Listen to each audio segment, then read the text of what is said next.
Okay, Member Wrigley? Here. Member Corcoran? Here. Member Hagelin? Here. Member Peterson? Here. Member Rayfield present. Member Christensen? Here. Member Tyson is absent. With that, I would entertain a motion to approve tonight's meeting agenda. So moved. Second. We have a motion and a second. Any discussion? Seeing none, all those in favor signify by saying aye. Aye. Aye. Oh, shoot, we gotta take a roll call vote, that's the other stipulation.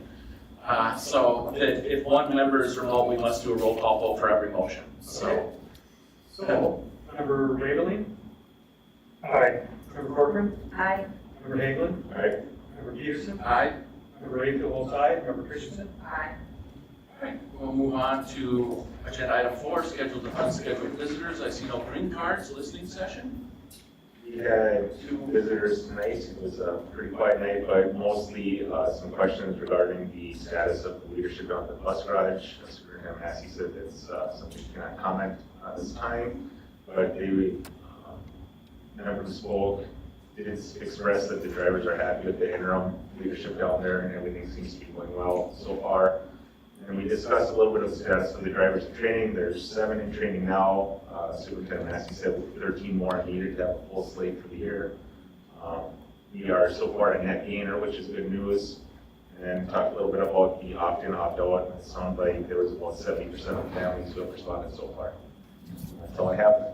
Member Christensen, she got anything to add? All right, perfect. We will move on to student achievement. Principal Caldwell. Chair Peterson, Superintendent, the rest of the board, it's always a pleasure to come. This time you get to listen to me. Normally at the school board meetings, I'm bringing a special interest group from the high school to share what they're doing, and I'm going to be 100% honest, they steal a lot of my thunder throughout the year. So you've already heard about our CTE program, you've already heard about our groups and things like that. What I want to do this evening is bring you through the high school profile that we use and we send out to our colleges, so they know what Forest Lake Area High School is about. This is also posted on the Common App. The Common App is a site that kids can go to and they can apply to multiple schools by filling out their information once and just hitting submit. And this is posted on the Common App as well. There are some tidbits in here that are not on there that we'll stop and talk about. I'm going to fly through this because you guys know a lot of this information. Feel free to stop me at the end probably with Kurt on Zoom. If we have any questions, we can do that at the end. Yes, please do not interrupt the presentation. Because Kurt is remote, we won't both be able to speak at the same time. So, because of the video audio, so please hold any questions to the end of any presentations tonight. So our school has adopted the Forest Lake Area Strategic Plan, mission and vision. Every decision we make at the high school is based on our strategic plan, following the mission and vision of the Forest Lake School District. We always share the staff that the students work with. This is critical for school counselors, college counselors, admissions counselors to be able to reach back and talk to us when they have questions. We have kids going to Italy for college. We have kids in New York. We have kids in Alaska. We have lots of kids in Minnesota. People in Anchorage, Alaska, they know nothing about Forest Lake High School, so it's very common for Molly Bonnet or myself or somebody else to get a phone call when this kid from Forest Lake applies. What are you guys about? What's your area like? What's your curriculum like? This document answers a lot of those questions. We talk about our community and our district, how large we are, the number of cities that we cover, those types of things. It's important for them to understand where our kids are growing up. We talk about our school. Believe it or not, we are going into our 113th year as a high school. That's pretty impressive. And when you look back at where we started, which obviously I was not there 113 years ago, but what we are doing now, it is crazy. When I talk to other principals and what's going on in their schools, they're playing catch up. Admittedly, sometimes our test scores are not where we would like them.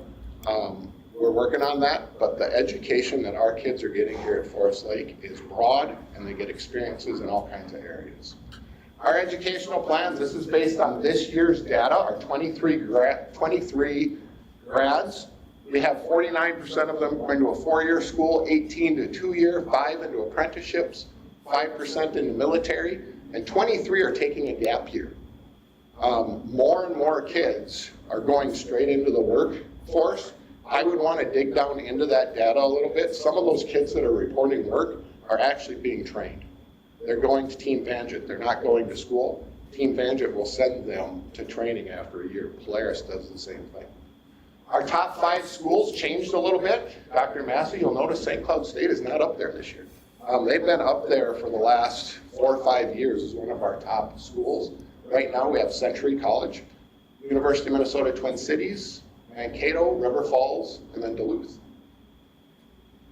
We always want to share with the different colleges what we've done through COVID. I am not going to take the time to relive COVID on these screens. It's there, you can look at it, but it's important when people are looking at transcripts that they understand why kids might have no grades, why kids' transcripts look a little bit different over those years. We can't let them forget that school was not normal for some of their students.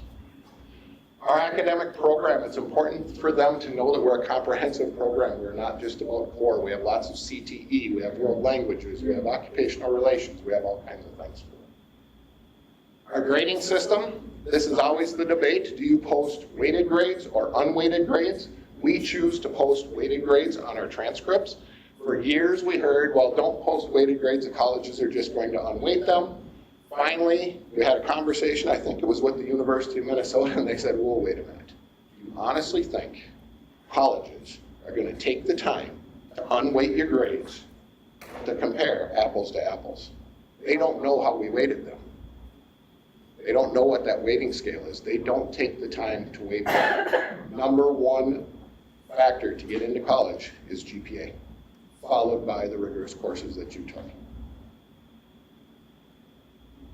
PSEO, we share that we have 12% of our students that participate in PSEO.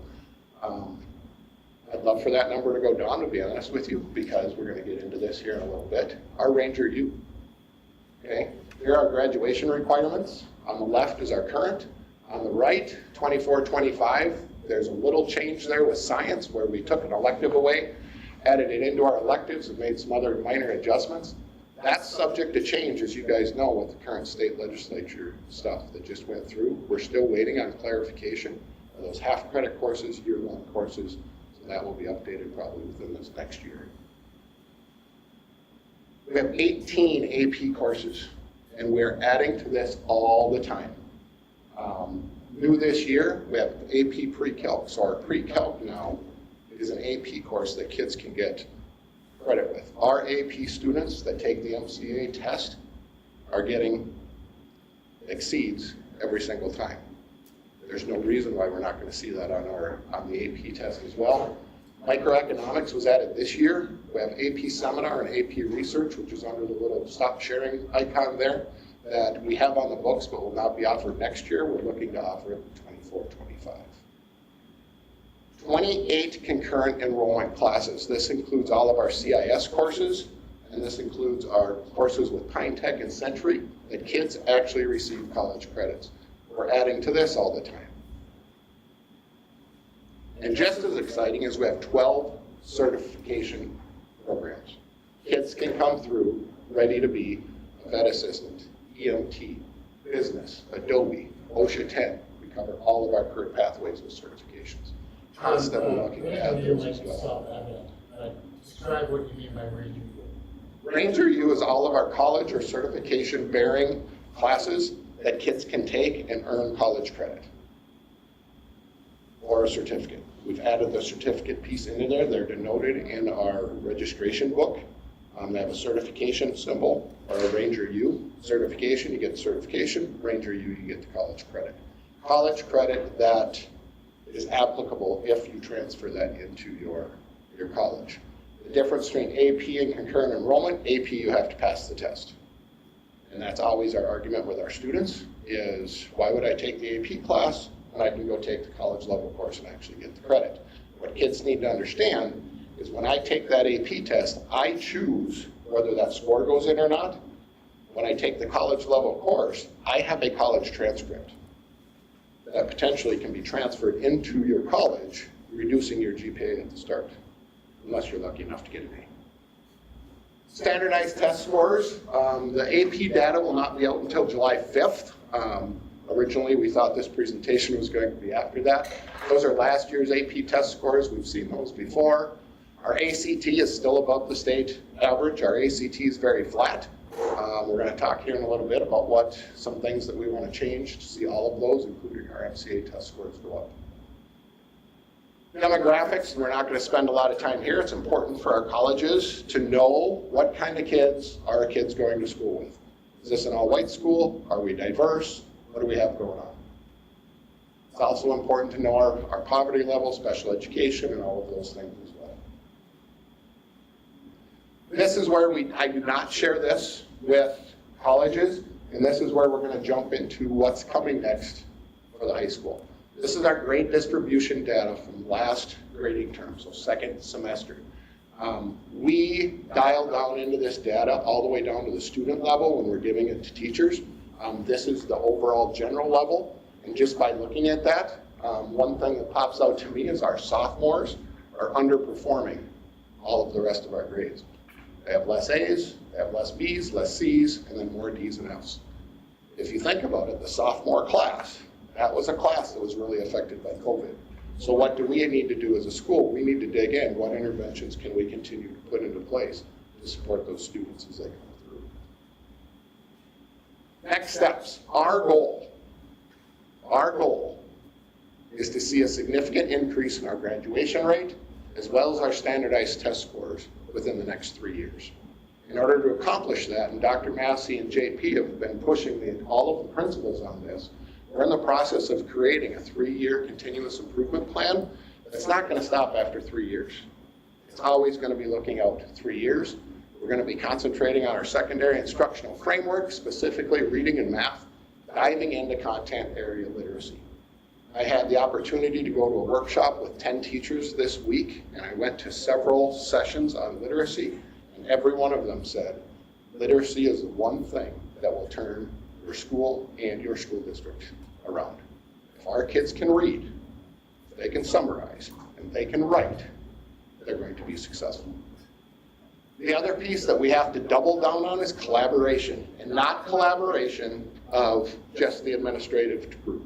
We have to get our teachers working together, looking at student evidence to start making educational decisions on where we're going to go. It's critical. All of the decisions that we make are based on the district's strategic plan. We have that in our offices. We have that in our teachers' hands. When we're in meetings, I pull that out. Somebody will come up with an idea that I'm super excited about. Like, whoa. Which one of our 9 goals does this fit under our strategic plan? If it doesn't fit there, conversation's over, or we need to look at it a different way. And it's only accomplished through the continued collaboration work with Mr. Jacobson, Dr. Massey, our district level teams, drilling down into every single employee within our system. Our cooks need to be part of this. Our custodians need to be part of this. We can't do it without collaboration. And collaboration is not always easy. It's not all sunshine and lollipops. We're going to have tough conversations. We've been having tough conversations. And we're super excited. We have a lot of great things, and that's one thing that came out of this workshop that I was at this week. Our teachers, when we went out to lunch after, and we actually sat in a circle, and it was super neat. They all looked at me and like, we got a lot of great things going. And we do. We have a lot of great things going at the high school, and that attributes all the way up to the school board and the rest of our schools. That's the high school in a speed race fashion. Happy to answer any questions. All right, do we have any questions? Can we bring Kurt back? Yep, working on it.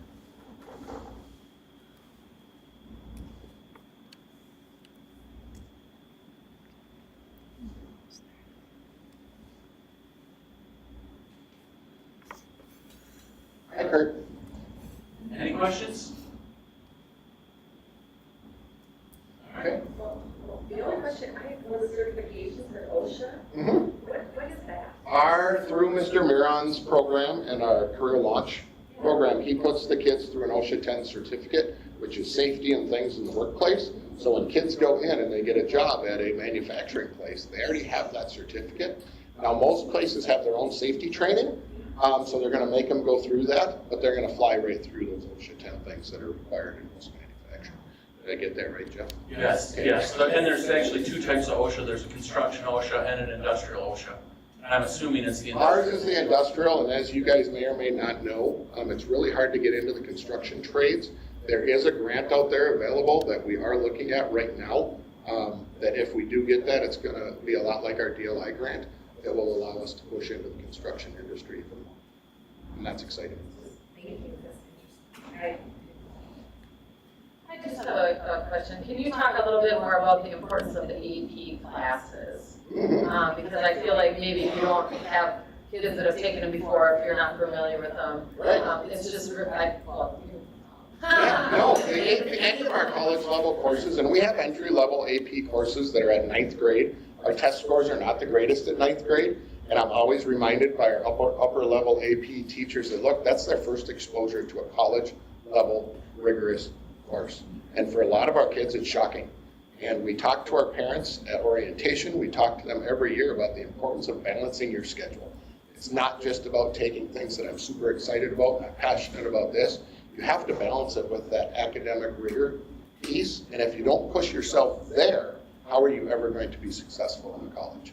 I was talking, actually, I'm going to call Mr. Hennett out here a little bit. We were talking earlier, he has a son who struggled in college. He figured it out, but a lot like a lot of our other kids, they didn't have to work very hard in high school. And our goal is to get as many of our kids into those courses as possible in order for them to struggle a little bit, see that success so they can be successful in college. I will tell you this, my daughter wrote Mr. Leventhal, who just retired, a letter saying thank you. Because when she went to college, she breezed right through college and she attributes all of it to taking AP Bio. Can I just add one more thing? Also, the importance of offering AP classes because students want that, and other high schools are offering it. So that is, like something that we need to do to attract students. Definitely. We need to keep up with the Joneses on both ends. We need to keep up and stay ahead in the CTE, but we need to keep up and stay ahead in our college and the schools courses, concurrent enrollment in CTE or and AP. We have more college level bearing courses than any high school around. I challenge anybody to find one that has more. And Most I of would add the career and the career tech ed program is superior to anything you're going to find around us. And the college level courses, the college credit bearing courses, as Jim just said, exceed any high school around us, and certainly in our conference, and that includes our local charter schools. We have a family that just enrolled coming from Hillary. A couple families came in from Hillary. And we always give them a tour, and it's fun to see the bright, shiny CTE areas or whatever. But what's most exciting for me is to sit down with our career pathway book and point out the number of college level courses that you can take here at the high school without going PSEO. They came in thinking, oh, we're just going to enroll, we're going to take a couple classes, and we're going to go do all PSEO. And they're like, whoa, wait a minute. We can stay here, get the high school experience, and still get a PSEO type experience here at Forest Lake High School, which is huge.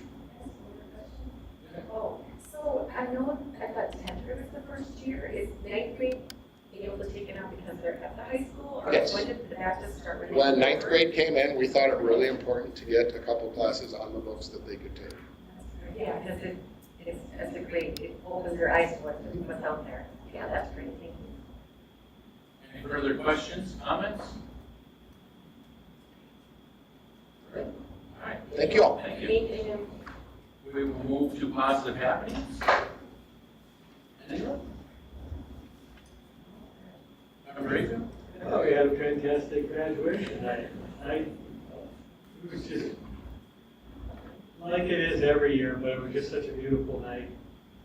It was a beautiful night, and it was great to see everybody, and just the moment of the year is after graduation, and all the families are standing around on the field taking pictures. It's just an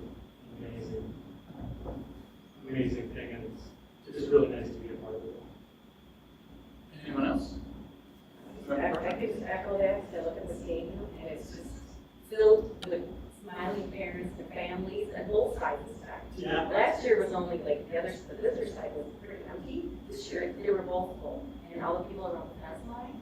I mean, I'm just so proud that we finally got that done, and that we could give them such a great experience for graduation.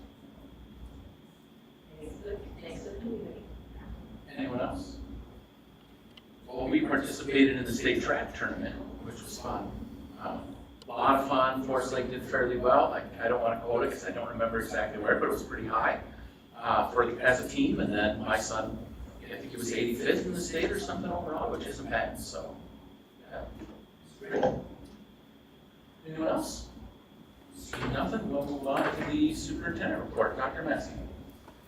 Thank you, Mr. Chair. I would echo the comments on graduation. It is such a highlight of the year and a powerful experience for obviously our kids and their families, but the community as a whole. Mr. Caldwell, I think, deserves a lot of credit for facilitating a powerful, symbolic event. His comments and words were, I thought, spot on, and I'd like to draw attention to our math teacher, Jenny Marshall, who provided such a powerful commencement address with such a deep personal message as well. So it's just neat to have not just an event to hand out diplomas, but one that captures all the sentiments and experiences that kids have throughout their time in our schools. So a real highlight for the year. We are well underway with summer school. We've got 302 kids currently in our K-6 program, 51 kids in our grade 7 through 8 program, and 235 kids in our 9 through 12 program. The K-6 program is an extension of what kids do during the school year with respect to math and literacy. It is a direct focus on literacy and math, not from a basic skill standpoint, but really trying to engage kids in the critical skills around literacy and math and boosting those kids and moving those kids along. We continue with our partnership in summer school with the YMCA, and our kids, through some funding, leftover funding with the COVID relief funds, we're able to build a partnership with the YMCA, providing those recreational opportunities for kids who, in some cases, don't have access to those kind of experiences. The Lake Center for Youth and Families continued to partner with summer school, and they're providing emotional supports and counseling support for kids who need those resources. And a shout out to our teachers and staff who are committed to this work and giving up some of their summer to be teachers for our summer school program. So off to a great start there. A quick note to the next Tuesday, the 4th of July parade, starting at 10 p.m. I'd love to have you join our school bus, and a growing number of staff will participate.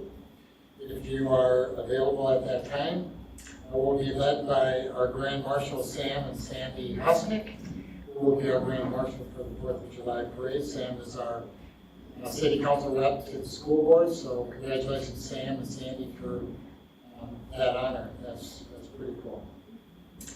And with that, that would conclude my report. Any questions for the superintendent? We're asking maybe just some clarification. I think is the parade at 10 a.m.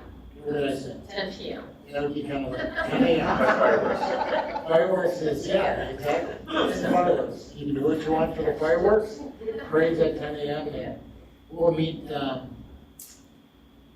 we're going to meet at 9 and we'll decorate the bus and get ourselves organized, take some pictures with the large group.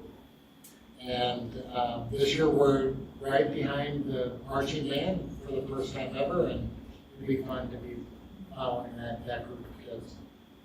So, same time. Any other questions for the superintendent? Seeing none, I would entertain a motion to approve tonight's consent agenda. Second. Motion and a second. Member Clerk, would you please say a roll call? Member Christensen. Aye. Member Eberly. Aye. Member Corcoran. Aye. Member Hagelin. Aye. Member Peterson. Aye. Member Rayfield, both aye. Motion passes. We will move on to action items. 8.1, donations. Member Christensen. Yes, we have a list of wonderful donations here, and we're starting with $14,211 from the Lionel Lakes PTO, $10,245.33 from the Forest Lake Football Boosters, $2,000 from the Hallberg Family Foundation, $1,889.50 from the Forest Lake Lacrosse Boosters, $1,200 from Mr. Jeffrey Toki, $1,000 from Bell Bank, $1,000 from the Lino Lakes PTO, $650 from the Music Connection and Charlie Ullman, $500 from Rangers Supporting Rangers, $500 from the Community Scholarship Foundation, $400 from the Speak Group, $400 from Pfeiffer Chiropractic, $275 from Mr. David Jolson and American Financial Enterprise, $275 from Jolson Family Foundation, $250 from TEPLA, $135 from the Forest View Elementary Forest Lake Elementary PTO, $100 from the Hugo American Legion, and a donation of a triad, from Ms. Tara Patterson, a special adaptive triad trike for student use at early childhood special education. And I move that we accept with appreciation these following generous donations and permit their use as designated by the donors. Second. We have a motion and a second. Any discussion? I just want to thank the community for their continued donation. They really make a huge difference in our district. So with that, Member Clerk, would you please take a roll call? Member Rayfield votes aye. Member Christensen? Aye. Member Eagley? Aye. Member Corcoran? Aye. Member Hagelin? Aye. Member Peterson? Aye. All ayes, motion passes. We will move on to A2, Forest Lake Area Staff Retirement Notice. We have a motion for A2. So moved. Second. All right, with that, I would like to read off the names of our retirees. We have a Diane Shekelaski. Did I get that right? Same one now? Okay. All right, perfect. Karen McCurdy. Diane was a ECFE teacher at Wyoming. Karen McCurdy is the HR Administrative Assistant.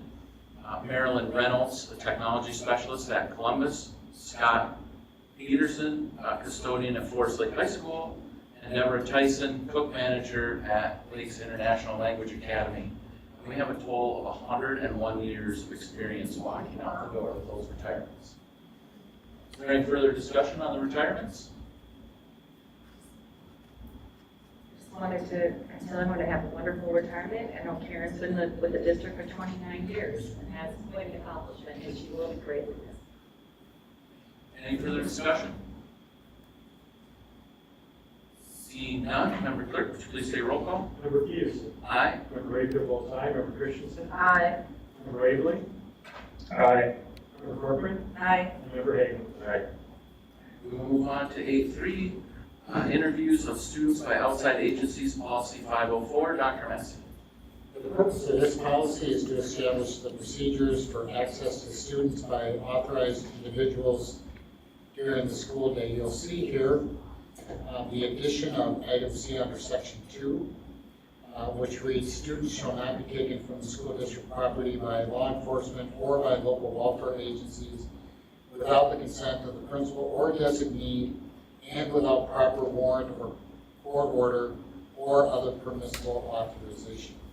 There's additional updates with respect to references to statutes, and with that, administration would ask for your approval. We have a motion on A3. So moved. Second. Motion and second. Discussion? Hearing none, Member Clerk, would you please take a roll call? Yes. Member Hagelin? Aye. Member Peterson? Aye. Member Rayfield votes aye. Member Christensen? Aye. Member Eagley? Aye. And Member Corcoran? Aye. All ayes, motion passes. We'll move to A4, resolution approving long-term facilities maintenance revenue plan for intermediate district 916. Director Remmer.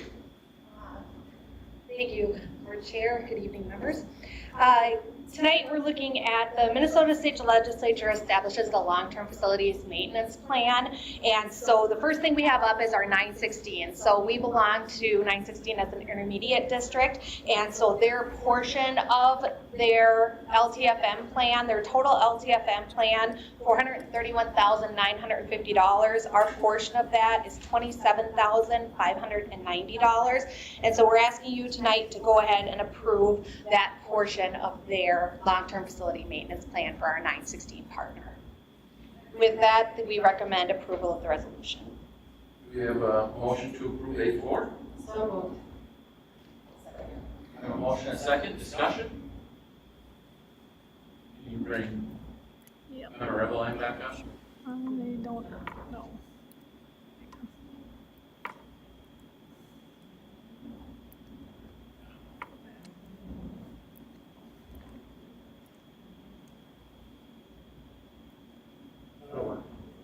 That'll work, yeah. See him.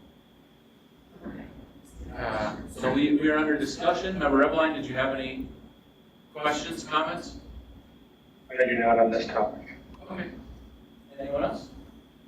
Seeing none, Member Clerk, would you please take a roll call? Yes.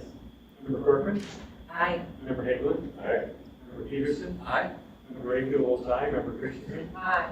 Member Rayfield. Aye. All ayes, motion passes. We'll move to 8.5, resolution relating to $20,035,000 general obligation facilities maintenance bond series 2023A, stating official intent to proceed with and authorizing the issuance and sale thereof, providing for credit enhancement with respect to thereto, and establishing compliance with reimbursement bond regulations under the Internal Revenue Code. Director Refer-Guide. Wow. A mouthful. What we're going to go ahead and do is 8.5 and 8.6 partner with each other and dovetail. So we're going to let Jody Zesba and Shelby McQuaid come up from Ehlers and present the information, and then we'll address each one. Before you guys start, I'd like to remind everyone to wait until they're done presenting, because we cannot see Member Reveline while the presentation is going on, and it needs to be seen in order for us to have discussion.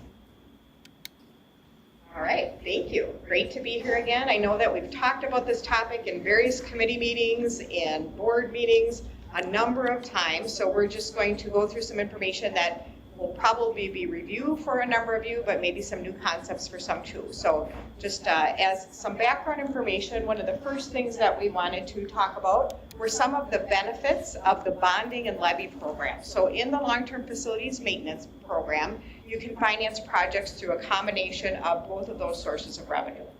And issuing bonds does allow you some benefits in particular. So this slide and the next one will identify some of those. So first of all, giving you money up front. So you get your bond proceeds all at once, and you have that money then available to address your projects, which allows you economies of scale. So back in the day, before some of this was a tool that was available to you, you might need to do a portion of your roof every year, each summer. And so allowing you to take care of all of those things up front allows you to be more efficient and make better use of your tax dollars. Also, we know construction inflation has been at a very high level. We're expecting it to continue at a relatively high level. So it allows you to avoid some of those additional inflation costs if you had to wait for a few more years in order to complete some of these projects. And then one of the primary reasons that the legislature put this program in place was that your community has invested quite a bit of money in your facilities. These facilities are expensive, right? And so as part of that, you want to be able to protect the investment that your community has already placed in these buildings. And so not allowing you to keep up on your maintenance costs has been problematic. Statewide, that was recognized. And so the legislature, that was one of the primary reasons that they put this in place, was so that you can keep up on protecting the investment that they've already made in your facilities. It also allows you to spread the cost to taxpayers over a term that better aligns with the useful life. So as we know, we've talked about some residents moving in and out. We've got residents moving in and out of the community. So if you're going to do a big roofing project, spreading that cost over the life when it's going to be used by residents out of the community makes a lot of sense. And then we're going to talk more about levy management and stability, but we certainly know that taxpayers don't like to see a roller coaster on their school taxes. And so this program does allow you then to kind of level that off over time, and we'll show you how that works. One of the other benefits specifically related to what we call the 1A districts, which is the program that you're now a part of since 2021. Is the levy adjustment process. And we've been on telephone conversations with the Minnesota Department of Education many times about these different levy adjustments, how they occur, what happens, how they administer this program. And Chrissy's now been fortunate enough to be involved in many of those too, so she understands kind of some of the nuances and details related to all of that. But if we're going to be able to reduce those levy adjustments that you can see from year to year, we really need to have this combination of bonding and levy because they do not allow you to carry over any dollars that you have in your general fund. And I remember I worked at South Washington County Schools for a number of years. Our fiscal year is June 30th. The facilities people, I would look at them and say, you need to tell me how much you're going to spend by June 30th. And they would look at me like I had three heads. And they're, Jody, we are just trying our best to get all these projects done throughout the summer months. We don't know how much is going to be spent by June 30th. And so allowing you to have that money in your construction fund and bond proceeds, you are able to carry those dollars over from year to year. And that way, if you get some more projects done a little bit faster than you expected, totally fine. If they take a little bit longer into the summer, that's fine too. So that is one of the primary benefits of being able to have some money in that bond proceeds account in your construction fund. So then a little bit about, there are 27 districts now that are part of the 1A program.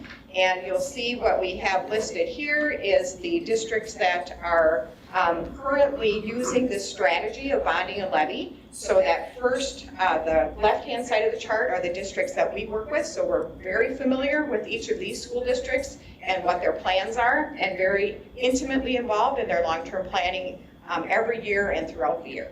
So there's 16 districts in that blue section there. They are all using this strategy that we're talking with you about and that we have been talking with you about since you've qualified for the 1A status. And then we have a couple districts that aren't currently issuing bonds, but have in the past and likely will in the future. And then the districts on the right-hand side of the page there are districts that we don't currently work with, so we're not as familiar with their specific situations, but you can see that there are four districts in that area that are issuing bonds and using the bonding and levy program too. So I'll turn it over to Shelby for a little bit, and then we'll flip back to me in a few more slides. So getting a little more specific about what you're looking at for your district specifically and how we've been kind of managing that since you've become a 1A district. So the plan going into the 23-24 school year or fiscal year was to introduce this concept of levying and bonding for your 1A or qualifying expenditures. So all of your deferred maintenance, health and safety expenditures, and mixing that together in a way that both allows you the flexibility that Jody was talking about in a number of ways to be able to complete the projects in one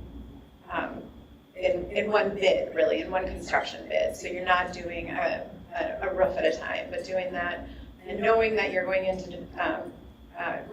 to do that without having to manage that tax rate over time, but instead getting the bond funds up front. And really looking at this overall as not a project, let's pay for it with a bond, project, let's pay for it with a bond, but what do you have in front of you with this asset, these assets that the community now has to be able to manage that over a period of time. So this is what we were looking at going into FY24, so not just what you have existing, but what we are forecasting out based on a number of different things. So we first and foremost want to make sure we have, to the best of our ability, a level tax rate that you can assure your community that you are managing the tax rate to the best of your ability. And then your existing debt. How does this fit in with your existing debt? So the existing debt is the blue bars. You have some lease levy, and that's the black bars in between the blue and the green. The green solid bars are the cash that you're going to use to pay for the projects. And the dashed green bars is the bonding component. So the cash really to help minimize the amount of interest overall that you're incurring by borrowing, and the bonds to minimize the fluctuations that can happen over time due to that fiscal year construction year schedule. So like Jody had said, we review this on an annual basis, oftentimes more often, and here's the factors that are unique to your school district this summer. This first one, not unique, this happened across the entire state. We had forecast in the 24 plan a 3% increase in your tax base. So that is essentially what we accommodated through the plan. What actually happened was a 25% increase in your tax base, and we all saw that in our homes throughout the entire state. So we needed to look at what that meant for the whole plan going forward. You had some increases in project costs that needed to get accounted for. You went through a facilities assessment process where you identified some additional costs that could fit in over this 10-year plan. And those adjustments due to the 1A status. So you were a $380 per pupil district, which came with its own set of reconciliations and allowances. You do get some additional flexibility with the 1A status, but it does come with some additional reconciliation that you are required to do from the MDE, and you can no longer carry a negative balance and just clean that up without some additional measures of accommodating the math and how they're doing that reconciliation. And then finally, any future consideration is always something that we're asking on an annual or more often basis to make sure that that we're thinking ahead of time, even though this is a 10-year outlook and longer, right? Because we're looking outwards, but how we can manage that over time.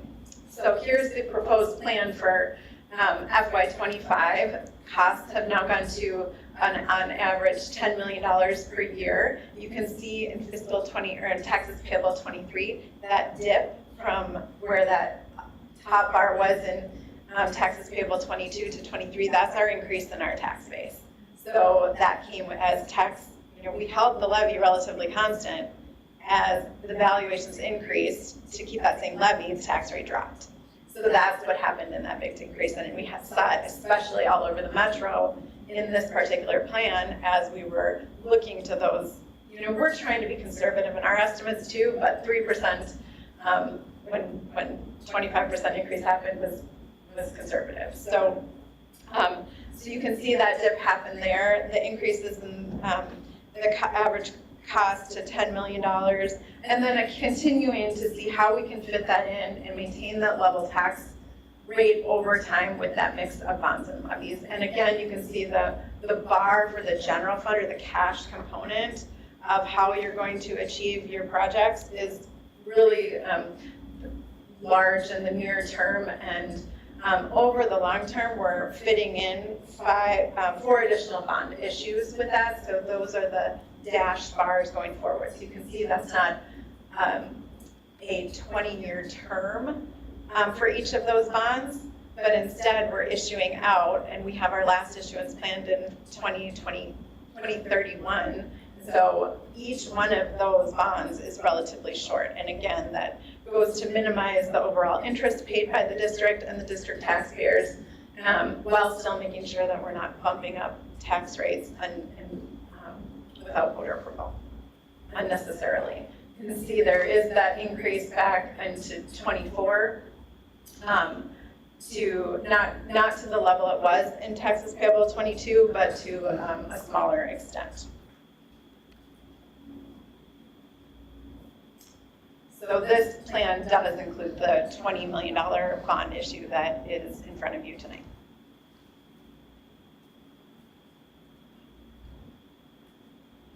And just to provide a little bit more information, this is just a bigger view of what that slight increase in the tax rate looks like. So based upon everything that we know at this point in time, and again, being conservative with what we think the tax-based growth is going to be, we do have preliminary data from the counties on this information, so we've backed off on the number that they're telling us. So we think that, that will likely come down just a little bit and be pretty consistent, but it's not at the level that it was at, 20 to 21 came down a little bit, 22 stayed pretty level, 23 took that dramatic drop just because we hadn't anticipated that level of growth in your tax base. So we expect it to still remain pretty level, I would say, going forward. Again, just trying to be conservative going into the process before we see all the details of how the levy will play out when you get that report from the Department of Education this fall. And I should mention that as we're looking at these charts, it's not all of your property tax levies. These are your capital and debt levies, which represent probably about half or a little over half of your levies. You do have some levies outside of these particular ones. The biggest category that doesn't get shown on our chart is your operating referendum levy. And property taxes in the state of Minnesota, school finance is very complex.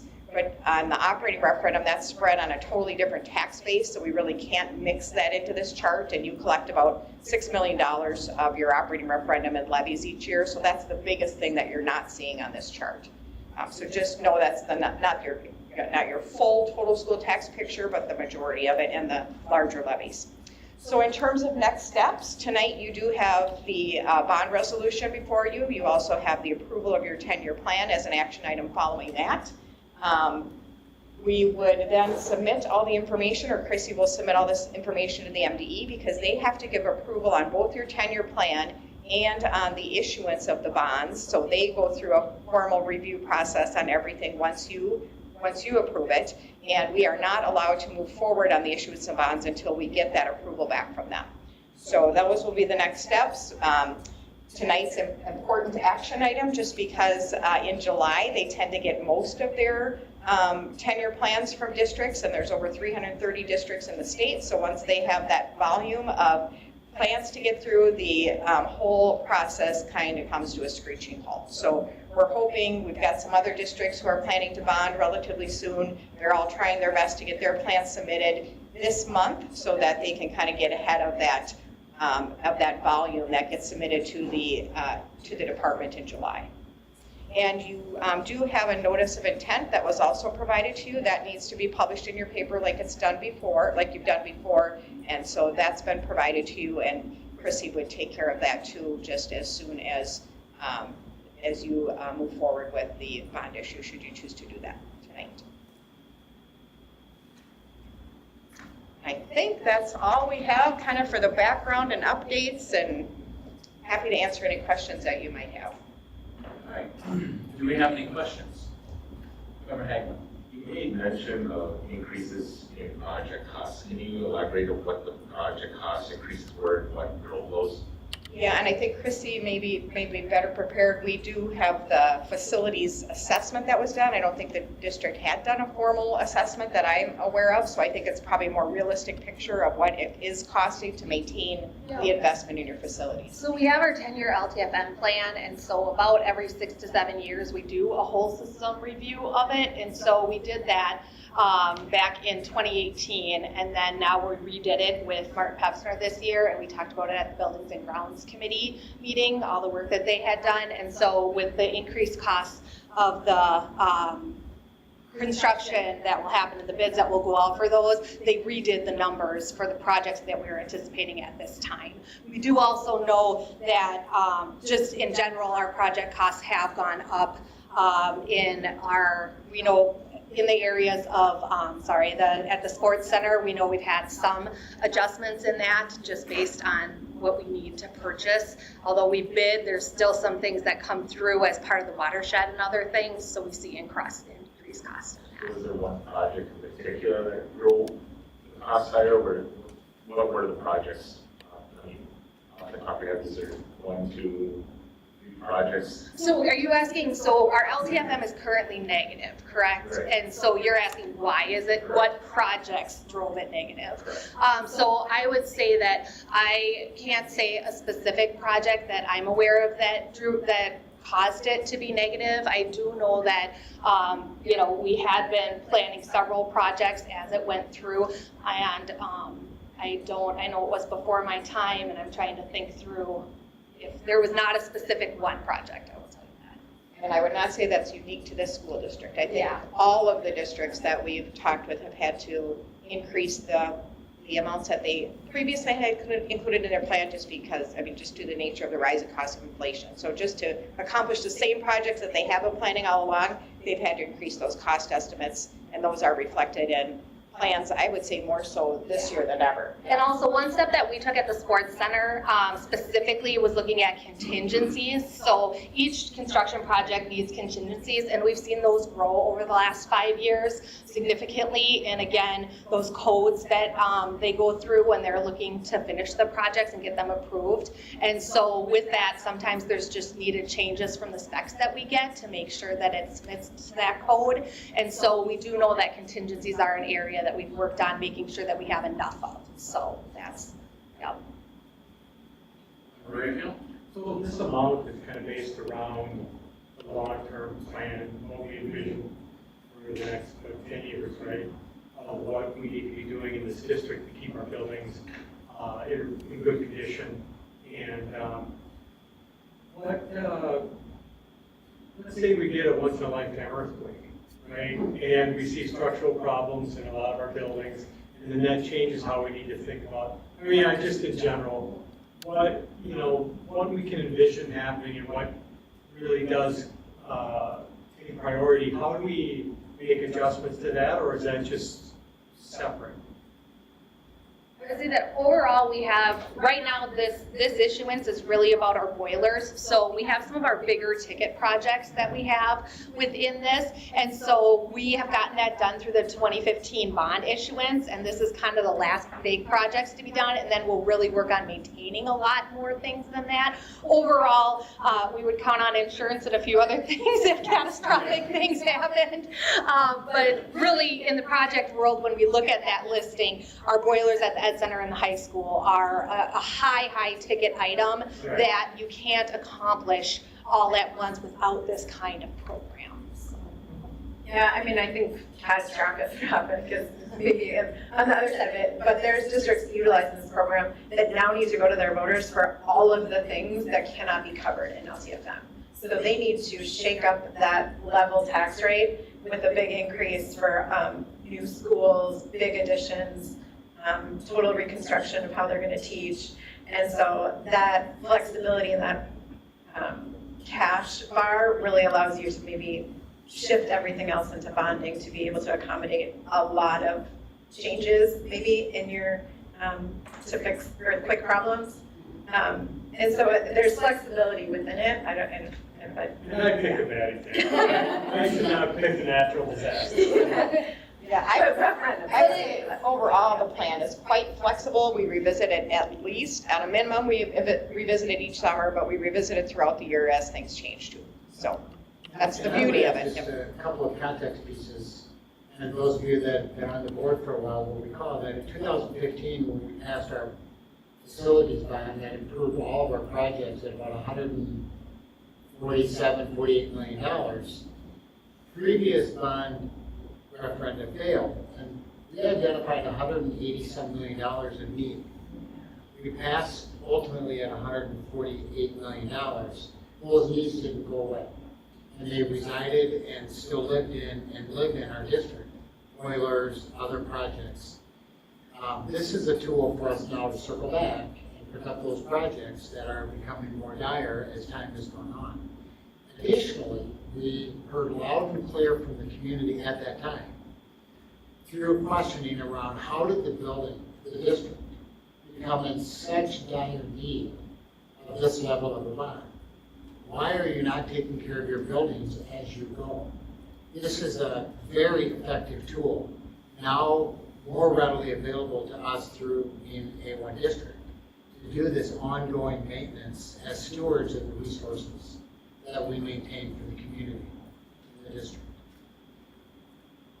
Yeah, and especially now that the legislature has given you this tool and that you qualify, I think the expectation would be that in fact you are doing that, keeping up on your facilities. I think we hear that loud and clear around the state, and some districts just don't have the ability to do that, but you have been provided with those tools, and so I think that would be the expectation, right? No, I was just gonna say, it took a lot to get us to that point, many years. Every year, Larry, we're almost there. Right. But it took us a long time, but it just keeps our tax amount to our taxpayers at an equal amount. I think there's ups and downs, and those also, people don't like to see that either. So I think keeping it consistent and using the resources that we have is just a great way to do our business here for the district. So thank you for your presentation. It gave a lot of great information. Member Emeline? So, thank you for your presentation, first of all.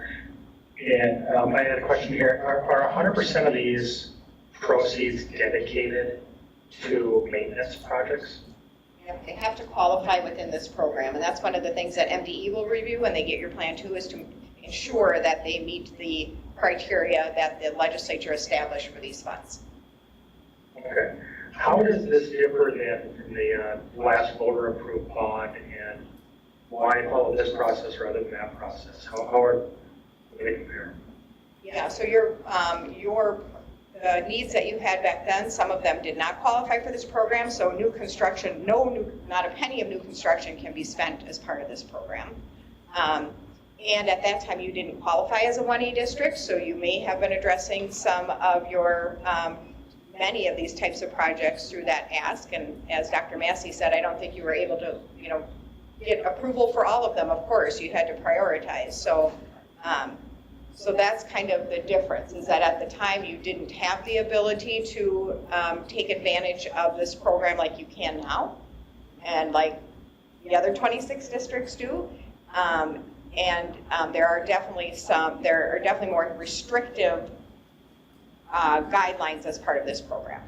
So when you ask your voters for approval, whatever you put on the ballot is, what you can do. That's the most flexibility of all. This program is not that flexible. What goes into the qualification and approval process of being a 1A district? And is that a status that we can lose part of the way through? And in that case, what happens? It's based, so the long-term facilities maintenance program that you were a part of was a relatively new program. I don't even know that it was actually in place at the time of the vote. Maybe it was just, so that was $380 per pupil. And then to be a 1A status, it's called 1A, it's a subdivision in statute that says you have to be of a certain square footage and a certain age, average age. So you aged and grew into that program. So we strategically made decisions on the CLC STEP program to make sure what parts we removed because of that square footage and age requirement. And so we still qualify based on that. So each time we do construction, we're looking at that to make sure that we're going to still fall into that category. And my understanding is once you qualify, You're always there, but we're still, Yeah. we still want to monitor it in case anything changes. Okay, so we would not need to worry about losing our qualifications, say, in 5 or 6 years if we had a major structural change. Correct. Not that we know of right now, under current legislation. Okay. And then the last question I had, I think I'm following this right here. But if we do not pass this resolution, it looks like there would be a tax cut to our tax base. How does that work? Generally, we would still try to maintain your tax rate level, so we would likely just shift more into the pay-go levy rather than bonds. So our goal, unless you instruct us otherwise, is to keep your tax rate nice and level, because that's what taxpayers generally want to see. So without you giving us direction to the contrary, that is always our goal as part of this program. I'm sorry to interrupt, unless you tell us we've completed all the projects, we have no need, which is not the place that we're in, and probably won't ever be the case in any of the districts that we work with, so. Yeah, I don't believe that we have no need in facilities maintenance right now. I think that's a pretty important item. But all things considered, this is tax neutral net to our constituents. Correct. Okay, great, thank you. I think that concludes all of my questions. Do we have any other questions? I would ask, what's been the going interest rate on bonds that have been issued as of late? So lots of variables that figure into that, but I think we've been saying about 4%. So roughly speaking, yeah. Our assumption in here is 4.5%, that when we come back with a pre-sale report, we'll reassess and make sure that we're still right there. But for our conservative estimates right now, we're at 4.5%. Any other questions for the presentation? Seeing none, do we have a motion on 8.5? So moved. Second. We have a motion and a second. Any further discussion on 8.5? I wait a little longer because there's a delay from Member Rayfield, so I want to make sure you get the opportunity. Seeing no further discussion, Member Rayfield, would you please take a roll call? Member Regelon, Aye. Member Corcoran, Aye. Member Hagelin, Aye. Member Peterson, Aye. Member Rayfield votes aye, Member Christensen. Aye. All ayes, motion passes. Great, thank you. You'll see us again for pre-sale and sale, and hopefully we'll be delivering. Good news. Right? Yeah, that's good. Yes, exactly. Yes, thank you again. Thank you. With that, we'll move on to 8.6, resolution approving the long-term facilities maintenance revenue plan for the Forest Lake area schools, ISD 831, Director Remberg, ID. Perfect. So yes, Now that we have the bond component of that, we would go ahead and ask for your approval of that 10-year plan. It will be submitted to the commissioner by the July 31st deadline. As we said, we'll get it in right away after this meeting to be one of the first on that stack of 130 to be looked at. And then we'll go ahead and go through the process of getting those set up for the school year and summer next year as we kick off projects. So again, it's so important for us to maintain our buildings and maintain our spaces so that our equipment, so that we don't have that backlog in the future. So that's the 10-year plan. We have a motion for 8-6. Second. Motion and second, discussion. Member Haglund? Would it be possible to get a comprehensive list of all the projects that will be included in the long-term facility gas plan? Yep. And I spoke with Superintendent Massey earlier today.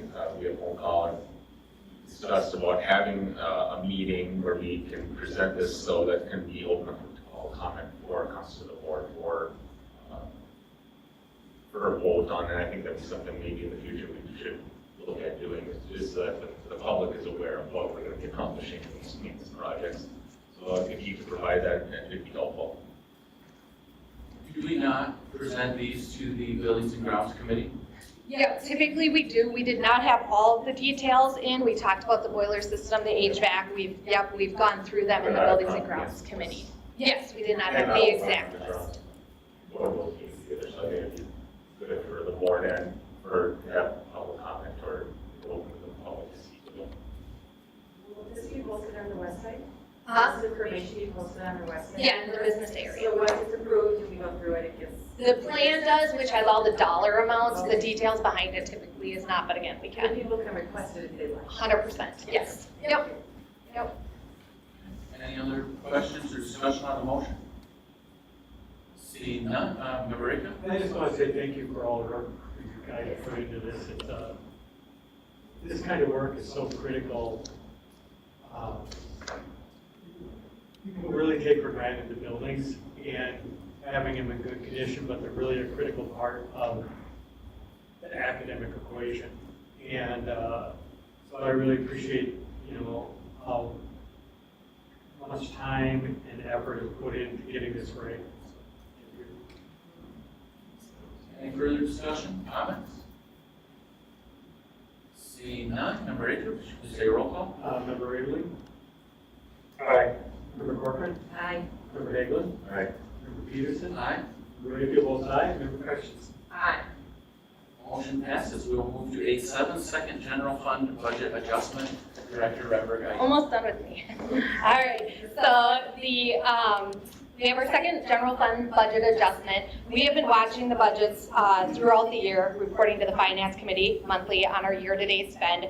We've talked a lot about the areas that we've been watching. And so working through the budget post-pandemic is always difficult. We know that billing gets delayed a lot more than it has in years past by especially contracted transportation and also placements. So we know going into this time of year, we're really trying to hone in on what that June 30th number will look like. Also, as referenced by Jody, we know projects, run faster than usual sometimes or slower. So really looking at that. So we did take that deep dive into the numbers and we present to you the adjustment. It is, so we had anticipated a total of about a $1 million dip into our fund balance. The adjustment that's in front of you tonight is a 1.74 adjustment, and we know that costs have gone up. Our transportation, our student placements, revenue for that will not be generated to the district until next fiscal year, and so we have to take that this year and get it next year, and that's always hard when you have that narrow line of a fund balance, but it was what happens. And so as we move forward, I know that the outlook doesn't change much with this, but it does change for the FY23 end of the year. So with that, we would recommend approval of the general fund budget adjustment and also answer any questions that people have. We have a motion for 8-7. So moved. Second. Motion and second, discussion. Member Haglund? What will this put our general fund balance at now? Yep, 104,000. 311. 311. In the black. Yep.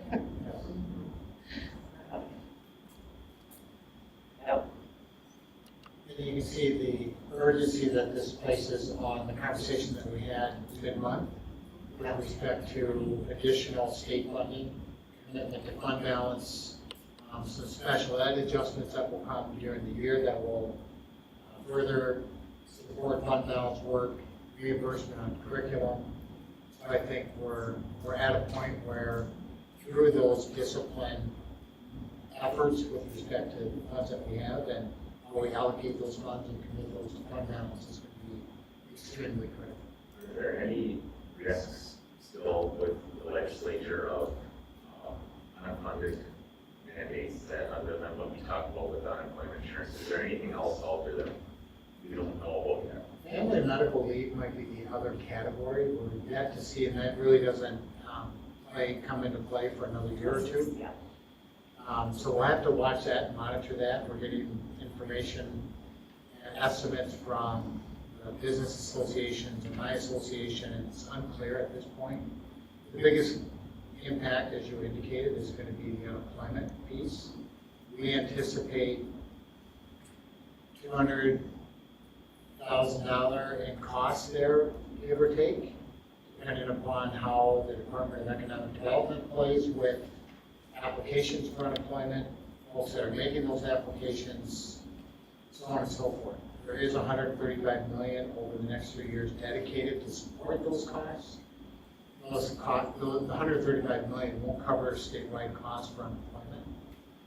Not sure if the legislature will dedicate more funding to that in the long term, or if that's going to be burdened by school districts. So that's something we have to pay close attention to and factor into our spending plan with respect to those additional dollars. And as a reminder, that Unfunded mandates we should be tracking or Not that I'm tracking. Chrissy, are you aware of any? no, Yeah, the family those two medical is the pieces. one that I would say that the only other, not unfunded mandate, but mandate that we're looking at is obviously some teacher negotiations areas, and others, so. Member Corcoran? You heard your email, Director Massey explained kind of what the plan was, what you just said. You can see that we're gonna ensure that those funds are gonna be put back in, because it's very important that we keep the healthy fund balance, as you know. So as long as we have dedicated funds coming in, I'm in support of this, because we need to do it, so, but thank you for explaining it, really, I mean, it's not fun to be that low, but we know that money will be coming in, so thank you for that. Any other discussion? Member Rebeline? Yes, I'm just curious what we can do to improve our budgeting process moving forward. As I see it here, it looks like we're out of rope, and we need this to flip the other way around, where you're coming to us with reports that we have more money in the general fund balance than expected. That, you nailed what I would like to be doing. So that is very true. And so, the legislative session really did help us this time. That's huge, to be able to have that ability to readjust and put in and make sure that we're able to be within our limits and also get ahead of that. So in these years that we have transportation and we have placements, we can't control that. These are required by federal statutes. So there's nothing we can do about it. And there's going to be a lag in funding in several areas. And so by having the fund balance, that's what allows us to be able to do that and not dip to this level. So getting that fund balance back up is critical, and knowing that we're going to dip a little and then come back, dip a little, and so, but that ability is there to do it. And so that funding is going to do that by putting it towards that fund balance again. And creating the room within the budget to do that. And we know that post-pandemic, all those services have gone up, right? We didn't have canceled buses before. We didn't have other transportation issues. And so these are new things that we're learning to adjust for. Any further discussion?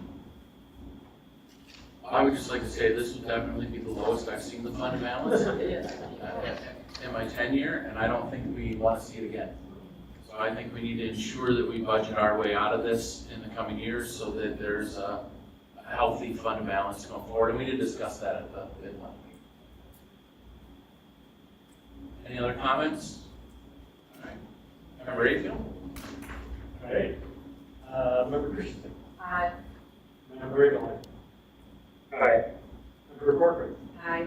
Member Hagelin. Aye. Member Peterson. Aye. Member Rayfield votes aye. We'll move on to 8.8, approve the 22-24 Technology Specialist Association Agreement. Dr. Massey. Thank you, Mr. Chair. The agreement is presented to you in your packet, and we'll be asking for your approval. We're grateful for the work our technology specialists do for us as a district and for this ratified tentative agreement. The most noteworthy changes I would point out to you would be in the vacations area. You'll see there that we were able to add Juneteenth as an identified holiday, as these are 12-month employees. Swapping out Good Friday for a day identified through the calendar committee. May still be Good Friday, but maybe not, depending on how the calendar and the calendar committee works that through. Changing language from 4th of July to Independence Day. So still remaining at 12 holidays. And then the wage increases resemble the wage increases for the other classified groups that you have already approved. With those changes, administration would recommend approval. Do we have a motion for 8.8? So moved. We have a motion and a second. Discussion? Member Hagelin. Who is on the calendar committee to look and make the decision for removing Good Friday as a holiday? The calendar committee is chaired by Director Jacobson, and we'll have teachers on there, we'll have other bargaining groups on there. The plan is not to run school on Good Friday, that's not part of the plan, but creating that opportunity and flexibility within the calendar committee should it be identified as teacher work day or professional development day, perhaps. It just provides that flexibility with the calendar committee as they're planning that year-long schedule. Any further discussion? Seeing none. Member Rayfield. All right, Member Rayfield votes aye. Member Christensen. Aye. Member Rayline. Aye. Member Corcoran. Aye. Member Hagelin. Aye. And Member Peterson. Aye. We'll move on to 9.9, approve the 22-24 Forest Lake Association of Educational Paraprofessionals Local 7376 Agreement. Dr. Massey. Thank you, Mr. Chair. We're, again, grateful for the work our paraprofessionals do and for this tentative agreement that we have struck with this group. We'll be asking for your approval tonight. You'll see a similar modification to the holiday language. You'll also see on page 22 some interest that this group had around some longevity pieces. So we're able to accomplish that with some 403B switches, and you can see that language. And that was a welcome change by the professional group. And then the wage adjustments and increases, again, that resemble the wage structures that we have identified with other groups and that you previously approved. With that, administration would recommend approval. Do we have a motion for 9.9? So, Second. 8-9. For 8.9, I apologize. Do we have a motion for 8.9? We have a motion and a second for 8.9. Discussion? Did you say a clerk? No, I got it. You do. Yes, thank you. Member Reveline? Yes, Dr. Massey, does this conclude our contract work for, until the end of the summer here? Yes, it does. That's wonderful. Thank you to everybody on all of these teams. I know it was a very long process, very difficult job, but happy to be at the end of it here. Yeah, thank you for that. Any further discussion? Seeing none. Member Rayfield? Okay, Member Peterson. Aye. Member Rayfield votes aye. Member Christensen. Aye. Member Rayline. Aye. Member Corcoran. Aye. Member Hagelin. aye. Motion passes. We will move to 9.10, 23-24. Sorry, 8.10. You know what? I don't have the 8 on the side of the sheet. So, I'll restate that. We'll move to 8.10, the 2023-2024 resolution for membership in the Minnesota State High School League. Dr. Massey. Thank you, Mr. Chair. This is an annual requirement for the school district to pass a resolution of membership to the Minnesota State High School League. Just by way of background, we run currently 33 athletic programs throughout the school district in each school year, with a total participation of 1,380 students. 757 of them would be boys and 623 of those would be girls.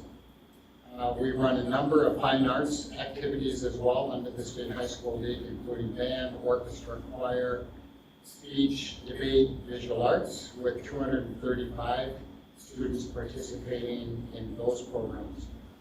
So it is a great partnership that we have with the State High School League. They run, of course, a number of services for school districts and, of course, coordinate regulate conference membership and activity, section play, state tournaments, which are great experiences for our students. So with that, administration recommends, again, that we would approve this annual resolution for continued membership of the State High School. Do we have a motion to approve A10? So moved. Second. We have a motion and a second. Discussion. Member Reveline? Yeah, I'd like to recognize first and foremost just how important this for the State High School League is to our students, both in the way of sports and the other extracurricular activities it allows them to be in. I have had a number of conversations with members of the public concerning some of the MSHSL policies, specifically as it pertains to the safety of our girls and our girls programs. I've spoken at length with Mr. Hannon about those. I understand he will be on the board next year. So I think that's a great opportunity for us to lobby the State High School League to bring in better protections for our female athletes specifically. But I think this is a point where we need to get more public involvement, we need to get the legislature more involved. So I would implore all of us to vote in favor of remaining in the league while those issues are attended to as well. Any further discussion? Seeing none, Member Rayfield? All right, Member Haglund? Aye. Member Peterson? Aye.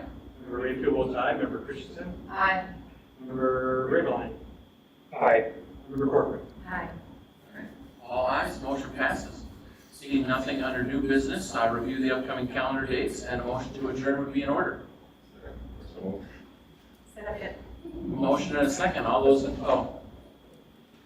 Member Rayfield, please take a roll call. Member Corcoran? Aye. Member Haglund? Aye.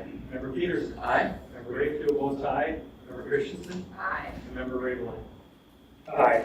All ayes, meeting is adjourned. Thank you, everyone.